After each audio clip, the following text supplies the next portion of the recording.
네, 일, 사랑, 행복의 일에 해당하는 강의를 계속 이어나가고 있습니다. 이번 시간에는 직업 이동, 그리고 불안정한 청년 일자리에 대해서 알아보도록 하겠습니다.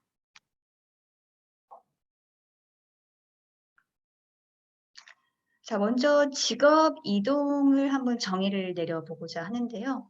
말 그대로 직업을 이동하는 것입니다. 그래서 직업 이동이란 하나의 직업에서 다른 직업으로 옮겨가는 것을 우리가 직업 이동이라고 하죠. 우리가 전 시간에 2030은 더 이상 평생 직장을 생각을 하고 있지 않다, 고려하고 있자, 직장을 선택하는, 즉 좋은 일자리를 선택하는 과정 속에서 그들의 선택 기준에 가장 중요하게 영향을 미치는 요인이 바로 경제적인 것, 임금, 연봉이 얼마냐. 두 번째는 얼마나 내가 워라밸을 유지할 수가 있느냐 등등이었다고 하지 않았습니까? 따라서 직업을 우리가 바꾸는 것, 이직하는 것이 2030 세대들에게는 그렇게 큰 문제가 되지 않다는 것이에요. 더더욱이 요즘의 트렌드는 내가 경력을 쌓고 나의 전문성을 축적해서 내 몸값을 올려서 점프해서 이직하는 것을 선호하는 2030 세대가 많은 것으로 보여집니다. 그래서 직업 이동 굉장히 자유롭고요. 하나의 직업에서 다른 직업으로 옮기는 것은 그렇게 크게 어려울 것도 없고 고민해야 될 부분도 아니라는 것이죠. 직업 이동에는 크게 두 가지 이동이 존재하는데요. 첫 번째는 수평적 이동, 그리고 두 번째는 수직적 이동입니다. 수평적 이동에도 두 가지 특성들이 있는데요. 첫 번째는 한 직장 내에서 담당하는 직무를 바꾸는 경우, 즉 직무의 이동입니다. 예를 들어서 내가 홍보직을 맡아서 일을 했다면 수평적으로 같은 직장 내에서 기획직으로 이동하는 것을 말하죠. 기업에 따라서 다른데요. 내 전문성을 유지하는 그런 기업이 있는 반면에 또 다양한 직무로 이동하는 기업도 있습니다. 따라서 수평적 이동에서는 직무 이동을 말하는 것이 한 가지 특성이고요. 두 번째는 직장 간의 이동을 하는 경우입니다. 예를 들어서 근로 조건은 동일한데 한 직장에서 다른 직장으로 옮기면서 동시에 직무도 옮기는 것. 이것도 역시나 수평적 이동에 해당이 되는데요. 예를 들어서 판매직에서 사무직으로 이동하면서 직장을 옮기는 경우 이런 것도 수평적 이동에 해당이 됩니다. 자, 그럼 수직적 이동은 무엇일까요?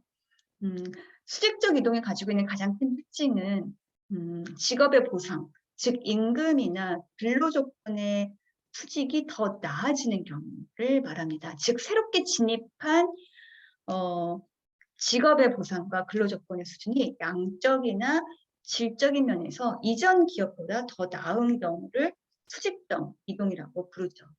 역시나 두 가지 경우가 있을 텐데요. 첫 번째는 동일 기업 내에서 내가 다니던 회사 내에서 내가 승진을 해서 수직적으로 올라가는 경우를 말하고요.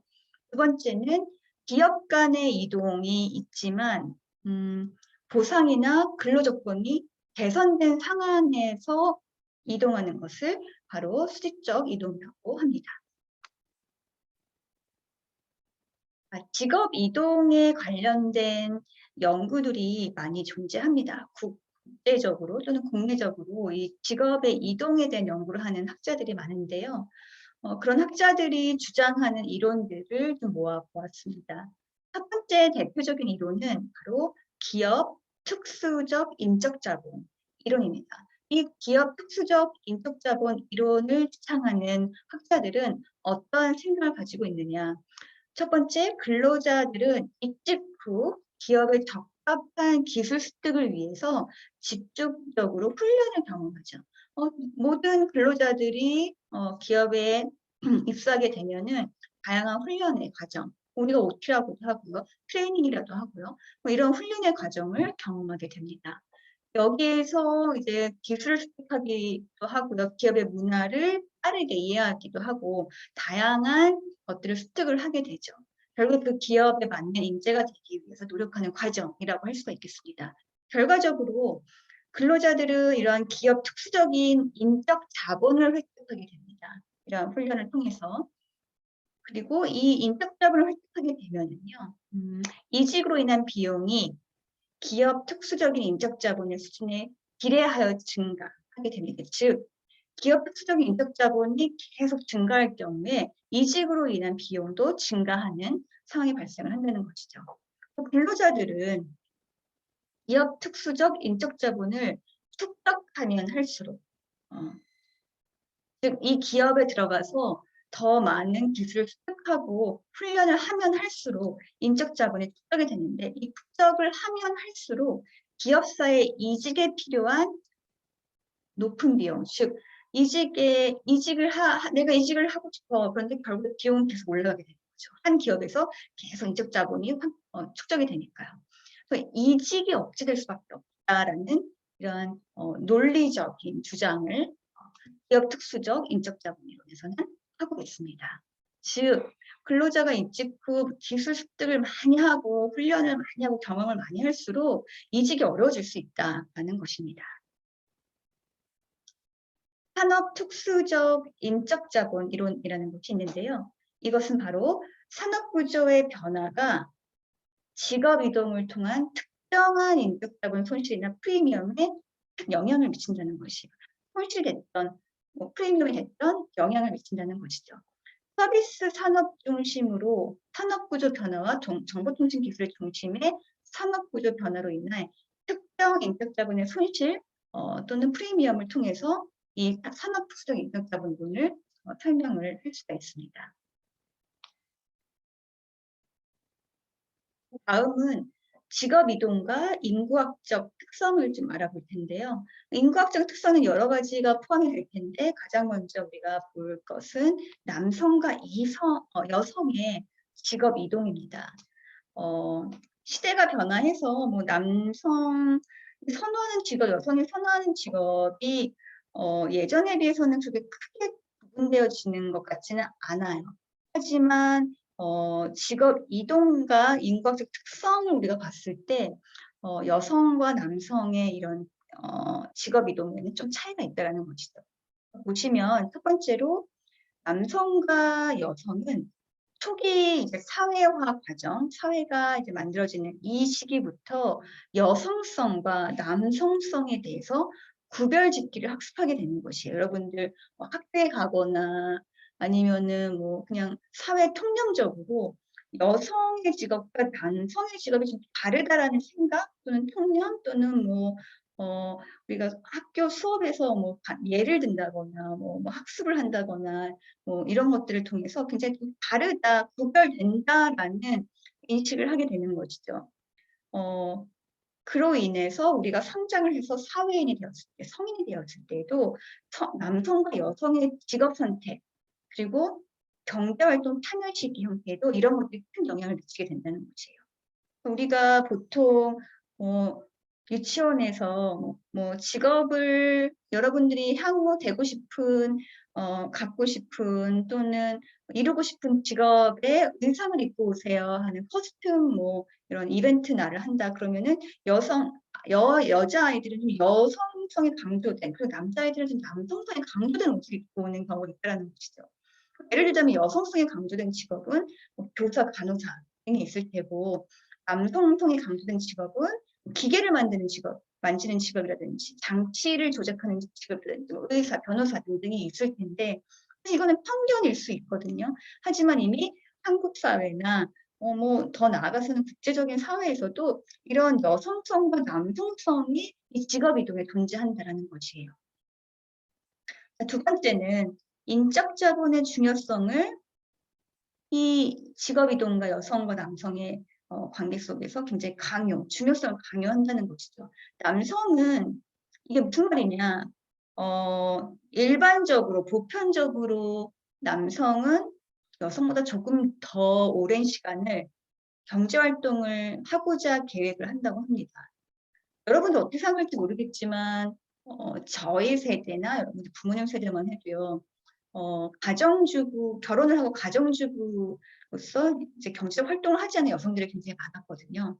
그러다 보니까 아무리 대학을 졸업하고 일을 하더라도 사회에서나 기업에서나 조직에서는 남자들은 분명히 이 기업에 또는 이 조직에 오래 남아있을 것이다라고 생각을 하는 반면에 여성들은 결혼을 함과 동시에 회사를 그만둘 수도 있겠다라는 생각을 갖고 있다는 것이죠. 지금은 좀 달라지고 있다라고 제가 들었는데 저희 세대까지만 해도 그런 생각이 좀 있었습니다. 그렇기 때문에 여성보다 더 오래 교육 훈련을 받고 교육 훈련도 여성보다 시장에서 좀 더 높은 임금을 받을 수 있는 이런 교육을 선호한다는 것이죠. 자, 세 번째는 노동시장에서 여성과 남성이 경험하는 직접 간접적 차별을 강조합니다. 고용주의 측면에서 얘기하는 것인데요. 보통 고용주, 즉 이번과 좀 비슷한 맥락인데 여성 근로자를 고용할 때 이 여성은 결혼과 자녀 양육으로 인해서 노동시장에서 전적으로 에너지 투자를 하지 못할 수 있다라는 것을 가정을 하고 간접적, 직접적 차별을 한다는 것입니다. 남성은 한 가정을 책임져야 되기 때문에 책임진다는 건 경제활동을 하고 경제적인 이런 욕구 충족을 굉장히 충실하게 사회에서 할 것이다라고 생각을 하는데 여성은 결혼을 할 수도 있고 출산을 하면은 뭐 회사를 그만둘 수도 있겠구나라는 생각을 통해서 직접 간접적 차별이 들어온다는 것입니다. 그래서 여성과 남성을 대하는 사회적 잣대 또는 이 기업의 생각 등이 이렇게 달라질 수 있다는 것입니다. 교육 수준도 직업 이동에 영향을 미치긴 하는데요. 우리가 아까 고학력, 그리고 고숙련, 저학력, 저숙련에 대해서 이야기를 나눠봤지 않습니까? 사실상 교육 수준이라는 것은 직업 이동을 결정하는 굉장히 중요한 요인이 됩니다. 교육 수준이 높을수록 직업 위신도가 높은 직업에 진입할 가능성이 높다는 것이죠. 내가 많이 배운 만큼 그 분야에서는 전문가이기 때문에 돈도 많이 주고 명성 있는 직업을 선택할 확률이 매우 높다는 것이에요. 그런데 우리가 생각하는 것은 교육 수준 하면은 학벌이 높구나, 이 사람 굉장히 높은 학벌을 지녔구나라고 생각을 할 텐데 교육 수준은 학벌에만 그치는 것이 아닙니다. 결국 학벌에만 치중해서는 안 된다라고 해석을 해도 무방한데요. 그것은 왜냐하면은 내가 졸업을 하고 취업을 해서 직장에서 축적한 내 기술과 능력과 지식 수준도 굉장히 큰 영향을 미친다는 것이에요. 누구에게? 나에게 또는 조직에게. 자, 그렇기 때문에 학벌에만 그치는 것이 아니고 내가 직장에서 배운 다양한 것들, 즉 나에게 인적 자원이 될 만한 그 모든 것들이 다음 직업이나 다음 직장으로 이동하는 데 굉장히 중요한 조건이 된다는 거죠. 즉 나의 능력치가 쌓이는 것이죠. 여러분들 이력서를 작성할 때 대학에서 취업하기 위해서 작성하는 이력서보다 내가 한 직장에서 한 2, 3년간 일을 하고 경력을 쌓고 지식 수준을 높인 다음에 이직하는 경우에 작성한 이력서의 그 차이가 굉장히 큽니다. 경력직으로 이직하는 것이기 때문에 거기에서의 교육 수준이 높아진다는 것이 굉장히 직업 이동을 하는데 굉장히 중요한 결정이 된다는 것이죠.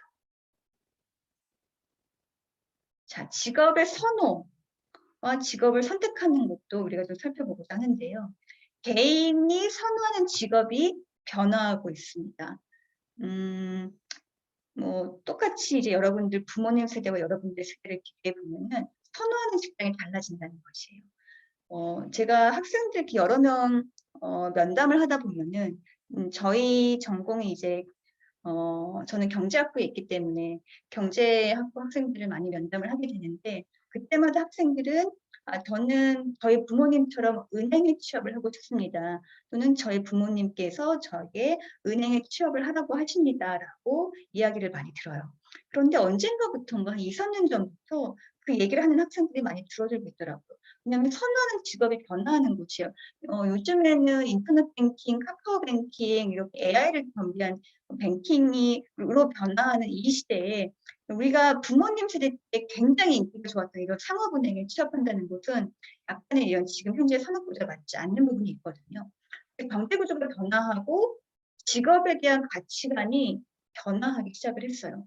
예전에는 은행원이 가장 안정적인 일자리였다라면 지금은 여러분들 공무원을 굉장히 선호하더라고요. 그렇죠? 산업화 한번 예를 들어보자면 산업화 초기에 대한민국 국민에게 가장 각광을 받던 직업군이 바로 사무직이었어요. 그때는 이제 농업에 종사하는 사람들도 많았고, 그럼 농업과 비교해 봤을 때 뭔가 옷을 차려입고, 그쵸? 아침 일찍 출근해서 커피 한 잔 마시면서 컴퓨터 앞에 앉아서 문서를 작성하는 이 모습이 우리가 연상이 되지 않습니까? 그 시기에도요, 생산직이나 농업 직종과 비교해서 사무직 또는 관리직이 이미지상 굉장히 근로조건이 우수하다고 생각을 했었어요. 그런데 교육 수준이 향상되고 산업 구조가 제조업 중심에서 서비스 산업과 정보통신 산업으로 발전하고 분화함에 따라 우리가 생각하는 지금의 사무직은 어떻죠? 전화 받고 이메일 쓰고 단순한 문서 작업하는 이런 문서 작업이 반복되는 직업군으로밖에 생각되지 않거든요. 이렇게 분류가 되었다는 것이죠. 반면에 어떻습니까? 지금은 전문직, 그렇죠? 그 전문적 서비스 직업군에 대한 선호도가 매우 높아집니다. 고학부는 뭐 너도 나도 의사가 되고 싶어하고 변호사가 되고 싶어하고 그죠? 회계사가 되고 싶어하고 여러분 타짜 물림이라고 얘기하지 않습니까? 그런 전문직을 굉장히 선호하게 되고요. 왜냐하면 고학력 그리고 고소득자에 속하거든요. 그런 선호도가 굉장히 변화하게 되었다는 것입니다. 자, 이 직업 선호와 직업 선택은요, 또 세대에 따라서 차이가 많이 납니다. 세대 간의 뭐 교육 수준의 차이도 있을 테고, 특히나 가치관이 크게 변화하거든요. 여러분들 부모 세대가 가졌던 직업에 대한 가치관과 지금 여러분들이 생각하는 직업에 대한 가치관, 우리가 아까 2030 세대가 선택한 직업에 대한 한계치만 봐도 이 변화를 알 수가 있지 않습니까? 워라밸을 중요시하고 임금이 많은 곳을 선택하는 바로 이 현재 여러분들의 모습이 여러분들 부모님들 세대와는 좀 다소 다를 수가 있다는 것이죠. 제가 뉴스를 하나 찾아봤는데 여기 예시를 좀 갖고 왔는데요. 2021년도 현재 과연 나의 배우자, 그쵸? 나의 배우자는 이런 직업을 가졌으면 좋겠다라는 설문조사의 결과입니다. 배우자의 직업군으로는 남녀 모두 동일하게 전문직을 1순위로 원하고 있었고요. 남성이 선호하는 직업군 1부터 3순위는 전문직, 공무원, 공기업, 사무직 순이었고요. 여성의 1위부터 3위는 전문직, 공기업, 사무직. 똑같아요. 전문직, 공기업, 사무직. 지금 현대 시대를 반영하고 있는 통계 지표라고도 볼 수 있는데 굉장히 안정성을 추구하고 워라밸이 가능한 공무원, 공기업이 아주 높은 순위에 올라와 있고요. 여전히 전문직은 1위를 유지하고 있습니다. 이제 지금부터는요. 청년들의 일자리가 왜 불안한지 그리고 왜 자꾸만 비정규직 일자리가 이렇게 많아지는지 우리는 정규직에 취업할 수 있는지 뭐 이러한 내용을 가지고 좀 우리가 이야기를 해보도록 하겠습니다. 청년들의 일자리가 왜 이렇게 불안정하고 불안정해진 걸까요? 그 배경은 무엇일까요? 바로 1997년 경제 위기가 굉장히 대한민국 사회에는 어마어마하게 큰 영향을 미쳤는데요.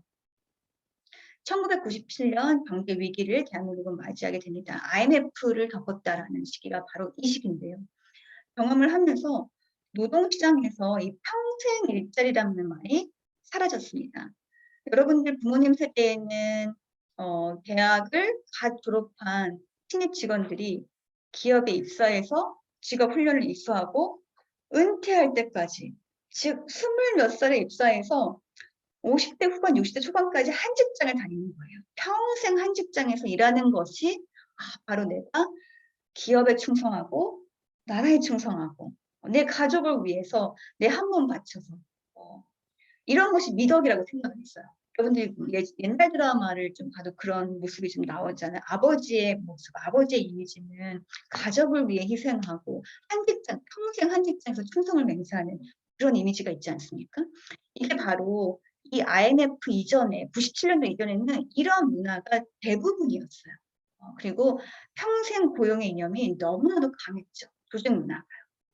집에 있는 시간보다 회사에 있는 시간이 많고 워라밸이라는 것은 생각도 하지 못하는 그런 조직 문화였죠. 자, 그런데 어떻게 되니까 1997년 이후에 이 경기 변동은 일자리 안정성보다는 유연한 인력 활용을 더 강화하는 방향으로 노동시장의 제도가 바뀌어버리기 시작합니다. 이 시대에 그래서 너무나도 많은 비정규직이 증가하게 된 거예요. 특히나 청년들, 여성, 노인을 대상으로 하는 일자리들이 이 시기에 대부분 다 비정규 형태로 변화하게 됩니다. 기업에서는 비용을 줄이고 단기적으로 손실을 줄이고 단기간에 이익을 내기 위해서는요, 비용 절감이 절실했는데 이것을 이제 단기적 비용 절감에 초점을 두고 인적 자원을 활용한 이게 바로 전략이었던 거죠, 그 시대에.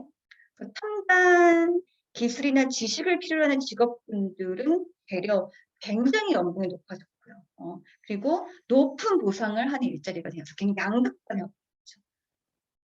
비정규직은 굉장히 불안정해지고요. 정규직에 진입하는 사람은 굉장히 보장을 받고 양극화되는 현상을 바로 우리가 이 97년도 이후에 맞이하게 됩니다. 그래서 청년들이 취업이 어렵고 그리고 실업률이 높아지고 그리고 비정규직으로 자꾸만 이제 전환되는 이 상황에서의 기업의 입장, 청년의 입장, 그리고 노동시장 환경을 좀 살펴보면요. 기업의 입장은요. IMF를 겪으면서 부도 위기까지 간, 경제적인 위기까지 간 이런 기업의 입장으로서는요. 신입 직원에 대한 교육, 훈련 투자를 줄이고 싶어하는 것, 비용을 줄이고 싶어하는 건 당연한 기업의 입장에서 살아남기 위해서는 들어가는 비용 대비 만들어내는 이 수익이 더 커야지만 기업은 존재할 수 있는 거거든요. 그렇기 때문에 기업 차원에서는 비용을 절감하는 것이 시급하기 때문에 신입 사원을 좀 적게 뽑고 이들에게 들어가는 이 많은 이 비용과 이 시간을 절감하고 싶어하는 것이죠. 그렇기 때문에 정규직은 몇 명 뽑지 않고 계속 비정규직을 많이 뽑아가지고 이것을 활용하는 것에 초점을 두고 있다는 것입니다. 반면에 청년들은 어때요? 2030 세대들은요. 어렸을 때부터 부모님들이 못 살게 된 이 대한민국의 경제 상황이 나아지고 경제 붐이 일어나고 70년대, 80년대 그 이후에 여러분들이 태어나고 그렇기 때문에 너도 대학에 보내려고 교육열이 넘쳐나. 그렇죠? 너네들은 우리보다 훨씬 더 좋은 삶을 살아라 하고 어마어마한 교육, 영어 교육, 무슨 다양한 교육을 시키기 시작합니다. 교육열과 대학 교육 기간이 확대되고 대학 진학률이 높아졌죠. 심지어 대학원에 진학하는 비율도 높아졌습니다. 그렇기 때문에 양질의 노동력, 고학력군의 노동력이 노동시장에 진입하고 있는 것이에요.